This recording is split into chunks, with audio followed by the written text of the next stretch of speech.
Oi pessoal, tudo bem? Eu sou o Deco e hoje eu tô aqui invadindo o canal do Nando para falar sobre um monitor gamer. Um monitor gamer da Asus que eu acabei de comprar para poder fazer um upgrade no meu PC, no meu setup aqui. No final do ano eu pretendo trocar de PC. Na verdade eu vou fazer um upgrade mais robusto no meu PC atual, que tem uma 2070 Super e um 3600X. Na época que eu montei ele em 2020, ele era um bom PC e eu comprei junto com ele um monitor da OAC, o Sniper, 27 polegadas, 75 Hz. Ele é um bom monitor. Acho que, tipo, o custo-benefício que ele tinha na época, ele era excelente. Com o futuro upgrade que eu vou fazer no PC agora, ele não vai fazer tanto sentido. Então eu precisava comprar um monitor um pouco melhor. E aí que eu achei essa belezinha aqui.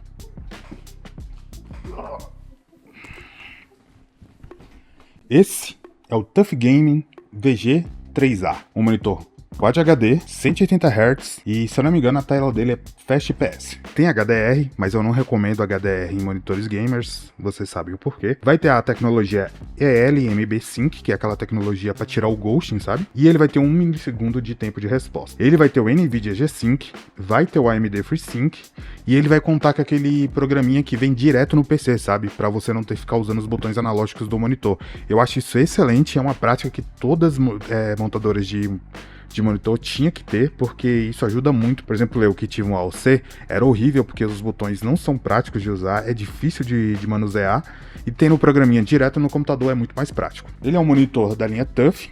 Essa linha TUF é uma linha intermediária da Asus, né? Então você vai ter o Asus básico, vai ter o TUF, que é o intermediário, e vai ter a ROG, que é a principal, né? Que é a linha Premium, que da partir daí, aqui no Brasil, você só vai achar monitores OLED deles. Eu comprei esse TUF porque eu achei ele numa boa promoção.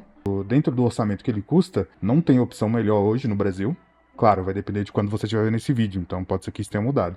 Mas atualmente, na época que a gente está publicando esse vídeo, não tem opção melhor do que ele. Eu estava em dúvida entre ele, um da Gigabyte, que é o M27Q, que é muito bem visto tanto lá fora quanto aqui, e um da Dell, que é o Alienware. Infelizmente, o da Dell é muito caro, então não compensava pegar o da Dell, porque se fosse para pegar o da Dell era muito mais fácil dar um salto maior, juntar um pouquinho mais de dinheiro e já ir para um OLED, então eu desisti dessa ideia. O da Gigabyte, infelizmente, eu não consegui achar ele por um preço mais barato, ele estava sempre acima dos R$ 1.900. E esse aqui também custava isso. Porém, eu achei ele numa promoção excelente, de pouquíssimas unidades na Terabyte, e eu comprei ele por 1.500, pessoal. Tinha a opção de pegar ele à vista no Pix, se eu não me engano, por 1.230, mas eu preferi parcelar por motivo de investimento mesmo. E eu achei ainda um valor excelente. Dentro dos R$ 1.500, atualmente você não acha nada melhor do que isso. Claro, tem monitores excelentes, white label, tanto da Terabyte, quanto da Kabum, quanto da Pichau, porém, são white labels. White labels tem o problema de você cair na roleta russa do painel que vai chegar para você. Porque eu posso fazer um review de um painel white label hoje, e você comprar exatamente o mesmo painel que eu analisei aqui, só que vai chegar para você com configurações diferentes, configurações de fábrica diferentes, acabamento diferente. Infelizmente, esse é um dos problemas mais comuns que a gente tem hoje em dia com o mercado de white labels. Apesar de que o mercado de white labels hoje já está com uma qualidade muito boa, então se você tem um white label bom, não vejo motivo para você trocar, tá bom? Porém, eu queria muito achar um monitor nessas especificações, com esse valor, eu achei, e hoje a gente vai avaliar o VG3A da Asus. Vamos abrir ele então? Bem, pessoal, essa é a caixa dele. Ele é bem grande. Estranhamente, ele parece ser maior do que o 27 normal, mas acho que é só impressão, cada caixa mesmo. Aqui tá a base dele. O bastão, né, que vai segurar a base. Um acabamento em plástico comum. Não parece ser de péssima qualidade, mas também nada demais. Acompanha também a chavinha, né, pra você usar, porque ele vai ser de parafusar, tá, galera? Esse não é aquele que é um clique único atrás, não. Manualzinho vagabundo, é o pedestal de apoio, bem grande até, mas ele é um pouquinho mais encurtado, não vai ser aqueles pedestais que provavelmente tomam muito espaço da mesa, não. Ele vem com DisplayPort acompanhado, muito melhor do que um cabo HDMI, na minha opinião. E aqui nesse monitor, galera, uma coisa que eu já pesquisei que eu sei dele é o 180 Hz é só com o DisplayPort, tá ok? No HDMI ele vai fazer 144. E o cabinho de alimentação. E aqui temos o monitor. Ok, deixa eu já comparar ele aqui com o monitor que eu tenho atual. Realmente estava falando que ele era 68 centímetros na caixa. Porém, aqui na verdade ele tem o mesmo que o meu, 62. Ele não é maior nem menor, é a mesma proporção aqui. Então eu não sei de onde que eles tiraram esses 68 centímetros. Deixa eu já encaixar aqui. Vem os parafusinhos e ele vem com uma tampinha de plástico também, para poder esconder os parafusos, né? Pra questão de estética. Isso é bem legal. É um detalhezinho simples, mas é bem legal. Enfim, pessoal, essa é a parte de trás do monitor. Como vocês podem ver, é um acabamento bem simples, um plástico decente. O acabamento do logo aqui tá bem legal. Ele vai ser no padrão VESA 100. Aqui nós temos os botões. Aqui são os botões touch, né? Que parece ser de boa qualidade. Aqui tem aquele joystickzinho que é maravilhoso, que ajuda muito na hora de navegar pelos menus. É melhor do que a maioria do que a galera usa aí em outros monitores. Eu gosto bastante disso. Bem, o desenho atrás dele não é imponente, ele não vai ter RGB, o que eu gosto, na minha opinião. Eu prefiro sem RGB.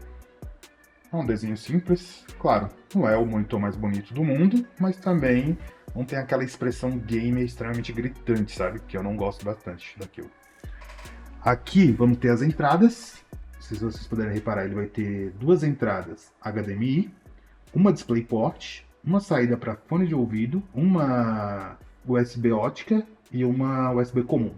Aqui, pessoal, ela vai ter essa saidinha para você colocar os cabos, passar os cabos caso você opte por usar a base, né? No meu caso aqui, eu não vou usar a base, tá, pessoal? Eu vou colocar ele aqui no meu braço articulado, que eu tenho junto com meus outros monitores, porque eu prefiro usar o braço articulado, tá? Outra coisa bem legal que eu vou mostrar aqui de frente para vocês verem vai ser sobre a rotação. Esse é o monitor visto de frente, já já eu vou tirar essa películazinha aqui para mostrar para vocês. Mas uma coisa muito bacana que eu queria mostrar para vocês é sobre a rotação dele. Deixa eu ver se eu consigo mostrar com uma mão só. Ó, ele vai rodar naquele formato vertical 130 graus. Mas outro detalhe muito bacana é que ele tem ajuste de altura, ó. Você consegue colocar ele bem no limite da mesa. Bem no limite da mesa mesmo. Você consegue colocar ele bem alto também. E óbvio, ele vai ter o ajuste padrão, né? De ângulo para baixo, para cima e bem para cima. Tá bom? Agora eu vou montar ele aqui, pessoal. Vamos testar a imagem, fazer algumas configurações aqui e ver se o monitor entrega em termos de qualidade de imagem e principalmente, né, por ser um monitor Quad HD, se a imagem dele vai ser realmente muito boa. Aqui está o monitor montado no meu braço articulado, que na verdade não é um braço, ele é um bastão para colocar um monitor em cima do outro, né? Agora eu vou aproveitar para mostrar para vocês o menu de opções aqui do monitor, que a gente tem bastante opções aqui. Aqui vocês vão ver que ele está mostrando a resolução. Aqui tem o modo visual que você está usando. Aqui está mostrando qual tipo de input, né, que você está colocando. Eu estou usando DisplayPort. E aqui está mostrando se tem um HDR ligado ou não. Aí aqui na primeira opção, pessoal, a gente já vai ter o menu de Overdrive. Aqui na aba Game, né, no Overdrive. Eu já testei alguns modos aqui. E o modo que eu mais gostei foi esse nível 3 aqui. Porque eu acho que ele consegue tirar bastante do nível de Ghost, mas sem deixar a imagem extremamente problemática, tá? Aí aqui vai ter o VRR, né, que recomendo muito vocês deixarem ligado, tanto porque ele ativa o G-Sync quanto o FreeSync, ou até mesmo o Adaptive Sync, né, que é o mais comum de todos, porque é o padrão, que é open source. Aqui a gente tem o LMB, que é para tirar o Ghost em total. Eu não gostei de usar ele porque ele tira muito do brilho do monitor, muito mesmo. Funciona bem, tipo assim, eu sei que pra quem gosta muito, que é muito pro player, provavelmente vai gostar muito de usar ele, porque ele realmente tira total o ghosting do monitor, mas pra mim, que não joga tão profissionalmente assim, eu não vi tanta vantagem, tá bom? Mas é bom saber que tem a opção. Aqui é aqueles modozinhos que eles colocam, né, que é tipo o contador de FPS, colocar a mira na tela, esse tipo de coisa, né, colocar um timer e tudo mais. Aqui em Game Visual vocês vão achar os tipos de modos de cores. Vai ter aqui o modo cenário, o modo Racing, né, que é o modo que eles já mandam padrão para vocês. Esse aqui é o modo que vocês vão gostar mais, eu acho, porque ele já vem com cores mais calibradas e tudo mais, é o mais fácil de mexer. O modo cinema também é muito bom. Aí vai ter esse modo RTS, vai ter o modo FPS, vai ter o modo sRGB, tá?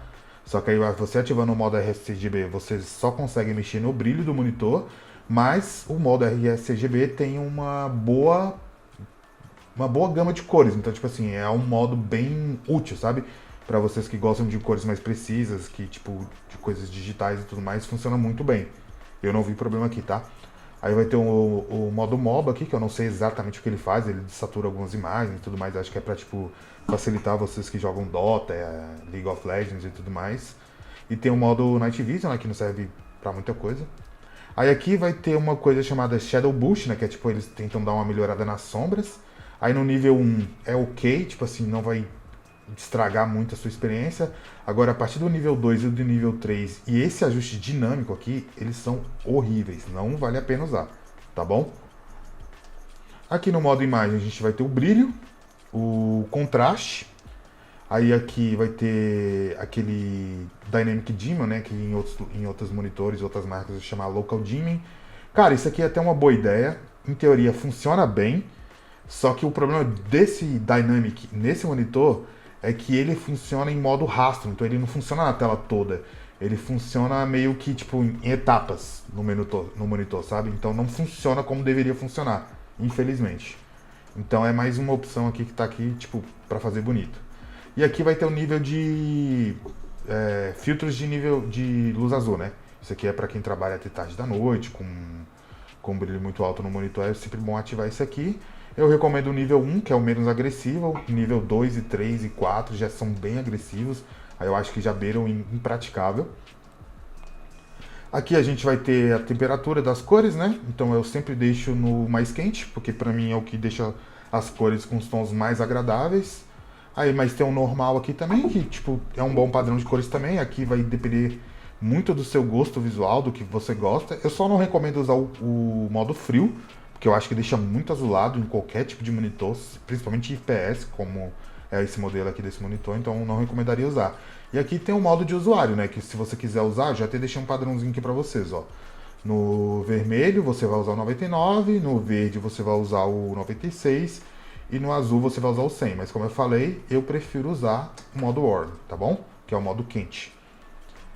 Aqui tem a seleção de output, né?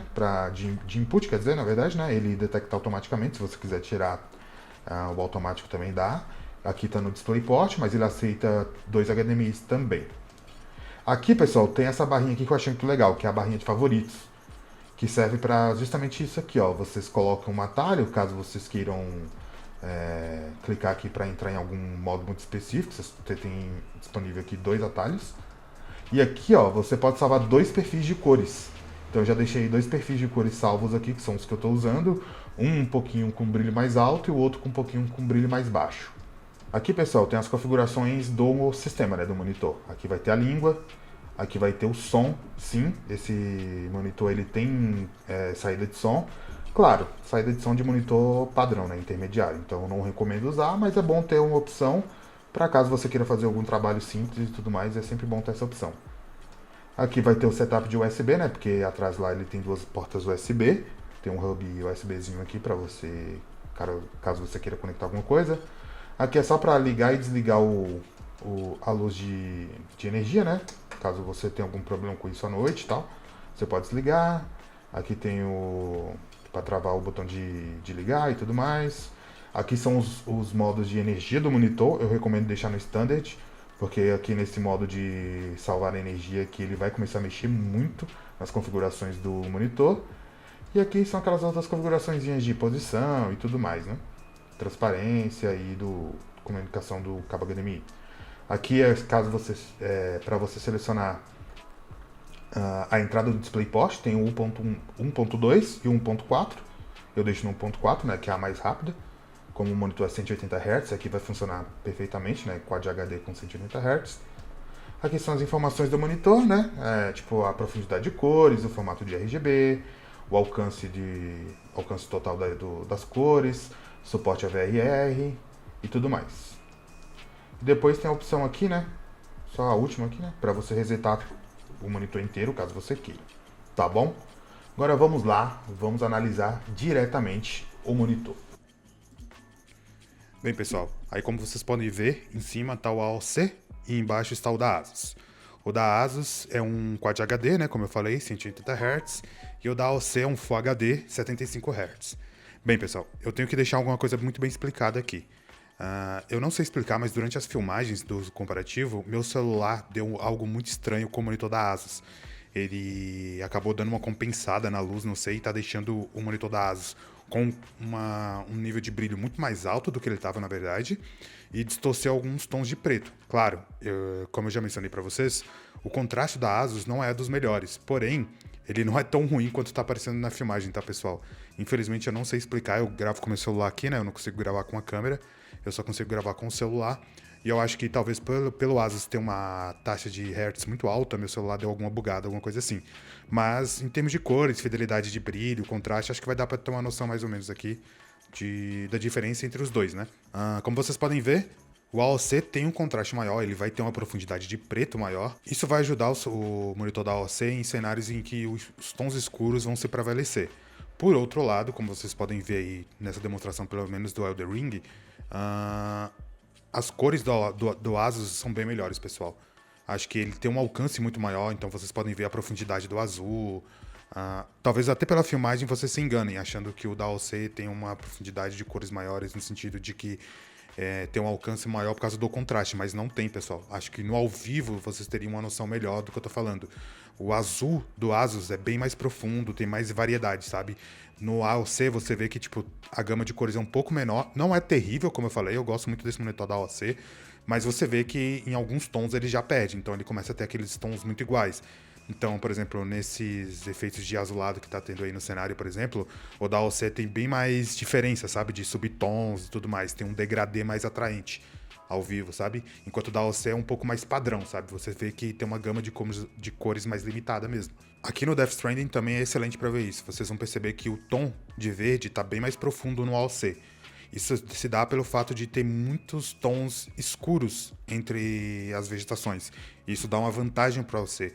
Por outro lado, vocês vão ver pelas vegetações, plano de fundo, o da Asus ganha principalmente nos tons que precisam estar nesses efeitos alfa, né? Que são esses efeitos com transparência, por exemplo, esse fog que está no fundo, nessa névoa, a água, os efeitos que tem transparência, sabe? Por quê? Porque a gama de cores maior no Asus ajuda ele a ter essa profundidade maior. Enquanto que no da AOC você vai ver que tá tudo mais misturado. Mas dito isso, pessoal, os dois monitores têm boa qualidade de imagem, tá? Mas como eu falei, acho que o da AOC vai ganhar na profundidade do contraste, enquanto o da Asus vai ter essa gama de cores bem melhor. Aqui no Resident Evil é outro exemplo muito legal para mostrar para vocês, pessoal. Aqui no Resident Evil, pessoal, é outro exemplo muito bom para explicar para vocês. Aqui dá para ver exatamente o que eu falei, né? Infelizmente meu celular ele deu uma caprichada legal no brilho do Asus. Eu acho que talvez por ele estar angulado, não sei explicar porquê, mas vai dar para ver bastante a diferença de nível de preto do AOC. Vocês vão ver que o nível de preto do AOC é bem melhor do que o do Asus. Não que o do Asus seja abominável, tá, pessoal? Nada disso. Mas vocês vão perceber que o do AOC é um pouquinho mais profundo. Por outro lado, vocês vão notar justamente aquilo que eu tava falando para vocês no Elden Ring. Vocês percebem como o Resident Evil tá bem mais amarelado aqui no da AOC? Isso e eu explicando mais uma vez, tá, pessoal? Eu tentei deixar a calibração dos dois monitores bem próximas, em termos de nível de brilho, de profundidade de cores, como eu falei. Eu sempre gosto de deixar as cores mais neutras possíveis, eu não gosto de cores muito saturadas. A única coisa que eu gosto é de deixar no tom mais quente, né? Porque eu acho que é o que se aproxima mais das cores mais próximas da nossa realidade mesmo. Aí vocês vão perceber que dá a impressão que o AOC é muito mais amarelado, mais vivo e tudo mais. Mas eu posso garantir para vocês, pessoal, pessoalmente, o Asus é muito mais vivo. Justamente por isso, porque ele tem mais tons, ele consegue alcançar mais tons. Vou colocar também aqui um lado a lado agora do Elden Ring, em perspectiva de um do lado do outro, e vocês vão ver justamente isso. No Asus, o jogo parece um pouco mais colorido, justamente por isso, porque o alcance de cores são melhores, entendeu? Eu acho que também o Asus tem uma vantagem de vir com calibração de cor de fábrica. Acho que isso ajuda bastante também. As cores dele devem chegar bem mais perto do que a gente gosta de ter em calibrações de cores. Eu acho que monitores da Dell são excelentes nesse sentido, eles vêm muito bem calibrados de fábrica. E eu acho que o da Asus também está muito bem calibrado. Não sei se está extremamente bem calibrado como monitores profissionais, mas está bem satisfatório. Acho que principalmente aqui nos tons de azul vocês vão perceber bastante diferença nos tons avermelhados dos cenários. Acho que na modelagem do personagem também dá para perceber bastante. O que chama a atenção é que no da AOC, né, você vai ter o contraste maior, que é bem legal também. Mas entre contraste e cores, eu sempre dou prioridade para cores, porque contraste é muito bom, mas como eu costumo jogar jogos campanha, a vantagem de ter cores melhores geralmente é bem melhor, porque isso vai, principalmente jogos que eu gosto de jogar, alguns jogos indies que tem estilos gráficos bem desenhados e tudo mais. Então isso ajuda muito esse tipo de direção de arte ressaltar no monitor, sabe? Aqui no The Evil Within também dá pra perceber bastante aquilo que eu falei. Vocês vão perceber que o AOC ele vai ter uma profundidade de preto bem mais alta do que o Asus, mas o Asus também não se sai nada mal, tá, pessoal? Porém, aqui eu tenho que ressaltar uma coisa. Vocês vão notar que tem uma pequena silhueta no Asus, que é aquela coisa do IPS Glow. Como eu falei, os dois têm IPS Glow, tá, pessoal? Só que no Asus é um pouco mais acentuado pelo fato do software de filtro de luz azul. Então sempre tenham isso em mente. Como eu falei, eu não acho que é nada abismal, nem nada do tipo. Eu tô mostrando pra vocês agora uma filmagem em extrema baixa luz. Eu desliguei todas as luzes do local pra vocês terem uma noção de como é que fica bem no escuro mesmo. Eu acho que o resultado do Asus tá muito bom ainda assim. Claro, o da AOC tá melhor, obviamente, por ter um contraste mais alto. Mas eu acho que o do Asus tá muito bom e por ter o alcance de cores maior, eu acho que é um equilíbrio bacana de ter no monitor, sabe? Aqui no Resident Evil, agora com todas as luzes desligadas, vocês vão ver também, pessoal, ó, a profundidade de cores do Asus agora vai se sobressair. Justamente por isso, porque como o AOC tem um contraste mais alto, então o escuro dele é bem mais escuro. Só que, como eu falei, o nível de gama de cores dele é menor. Então, quando não tem cor o suficiente no AOC para ele trabalhar com subtons, ele vai tentar meio que apagar tudo. Então, por isso que vocês estão vendo aí que parece que o AOC está muito mais escuro, porque ele realmente está. Esse é o problema também de ter muito contraste, mas não ter um alcance de cores muito alto, entendeu? Então, esse lance do contraste alto pode ser uma faca de dois gumes. Em alguns cenários vai ser bom, em outros vão ser ruins, entendeu? E agora, pessoal, para finalizar, aqui eu fiz uma filmagem de um ângulo de visão do monitor. Como vocês podem ver, o ângulo de visão do IPS, muito bom, não distorce a imagem. Porém, como vocês podem ver, no Asus vai ter o filtro amarelo. Só que se você colocar ele de frente, no ângulo de visão de frente, você não vai ter essa percepção do filtro amarelado, tá, pessoal? Claro, nos tons muito escuros ou nos tons amarelos, você vai notar sim um pouco de diferença, mas é bem pouco, pessoal. Como eu falei, é uma tecnologia que visa proteger os seus olhos nesse tipo de situação. Então, por exemplo, se você estiver num ambiente muito fechado, com pouca luz, então o monitor vai tentar te poupar de enviar muito luz azul nos seus olhos. Como eu falei, não tem como desligar isso, tá, pessoal? Então, se isso for um negócio que te desagrada demais, então leve isso em consideração. Como eu falei, já trabalho com IPS há muito tempo, isso não me incomoda, mas eu sei que para algumas pessoas isso pode ser ruim. Bem, pessoal, já faz alguns dias que eu estou testando o monitor agora, e agora eu vou falar para vocês os prós e os contras deste monitor, do VG3A da Asus. Os prós, primeiramente, é a gama de cores dele, as cores dele são muito boas, são bem fiéis, ele tem um alcance de cores excelente, principalmente para o painel IPS, né? Então a gente já sabe, já espera um pouco mais de qualidade. Eu pude testar ele contra o meu antigo monitor, uma OC Sniper, e eu tenho aqui também um LG Ultra Gear, que é um monitor extremamente popular, que eu acho que muitos de vocês conhecem, e eu pude testar ele e ele não deve em nada, muito pelo contrário. Acho que justamente por ele ter um alcance de cores, principalmente em sRGB mais alto, ele tem cores extremamente boas, principalmente para calibrar. Outro grande pró dele é, obviamente, a taxa de atualização. Ele tem 180 Hz no DisplayPort, como eu falei, e no cabo HDMI ele vai ter 144, se eu não me engano. Ainda é excelente. É um monitor que vai atender a maioria das pessoas que jogam videogame hoje em dia. Tanto no PC quanto no console, ele funciona para esses dois tipos de público, né? Claro, ele também tem a vantagem de ter duas entradas HDMI e um DisplayPort. Eu prefiro que tivesse dois DisplayPort e um HDMI, porque eu acho que o DisplayPort, no geral, é mais rápido, né? Atualiza mais rápido, uma conexão um pouco mais segura para PC, principalmente. Ele tem essa opção de ter o HDMI também, o que não é um problema. Outro pró dele é a construção, como vocês puderam ver aí no unboxing, como eu mostrei ele um pouco mais de perto para vocês. Ele tem uma carcaça que, tipo assim, ok, é um monitor intermediário, obviamente, então não dá para esperar um acabamento extremamente refinado e tudo mais. Mas eu acho que para dentro da faixa de preço dele, como eu falei, acho que ele entrega muito bem. Pesquisando no Brasil hoje, dentro dessa faixa de R$ 1.500, ele tá entregando bastante coisa interessante, cara. Ele também tem a opção de você usar o aplicativo que vem da Asus para vocês usarem diretamente no computador, o que é excelente também, porque caso os botões dê algum problema depois, você vai ter essa opção. O nível de brilho dele é excelente. Agora começa os contras. Todo monitor tem o seu benefício e o seu malefício, obviamente. Por ser um monitor IPS, eu fiquei um pouco desapontado com o nível de contraste dele. No meu monitor da AOC e o Ultra Gear, eles têm um pouco de contraste mais alto entre as cores. Não é que nesse monitor seja terrível, mas é notório que entre tons claros e escuros ele tem um contraste um pouco menor. E, se eu não me engano, as especificações dele, ele tem um contraste de 1000:1, o que não é um contraste terrível, mas perante outros monitores deixa um pouco a desejar. Se você é muito exigente nesse sentido, provavelmente você não vai gostar. Outra coisa muito problemática, ele vem com um software de filtro de luz azul. Tem muita gente que não gosta disso, eu particularmente gosto porque eu uso o monitor muito tarde da noite, de preferência de madrugada, então é excelente já vir com o software dentro desse monitor, um software que vai filtrar essa luz azul e não vai agredir tanto os meus olhos. No meu AOC antigo, eu tinha muito problema de ficar com o olho seco, porque eu ficava jogando até tarde, então obviamente isso afetava a minha retina, é simplesmente lógico, é muito mais luz sendo exposta num ambiente escuro, então vai machucar seus olhos. E esse monitor não, esse monitor ele vem de fábrica com esse software direto no monitor, que infelizmente não tem como ser desligado, tá, pessoal? É um filtro, acho que algumas pessoas vão até confundir quando abrir o monitor, vai achar que tá diretamente na tela fosca. Não está na tela fosca física, pessoal. É um software que vem dentro do monitor, não tem como ser desabilitado, dá para remediar através das configurações. Infelizmente, eu acho que não vai chegar no nível que todo mundo quer, porque ainda é um pouco aparente, principalmente dependendo do ângulo de visão que você tiver. E me diz aí o que vocês acharam. Vocês gostaram do monitor? Vocês esperam algo mais? Acho que o IPS Glow vai atrapalhar muito vocês? Qual o tipo de monitor que vocês curtem mais? Não esqueçam de comentar, tá bom, pessoal? Eu espero que vocês tenham gostado. Não esqueçam de se inscrever. Não esqueça do like também.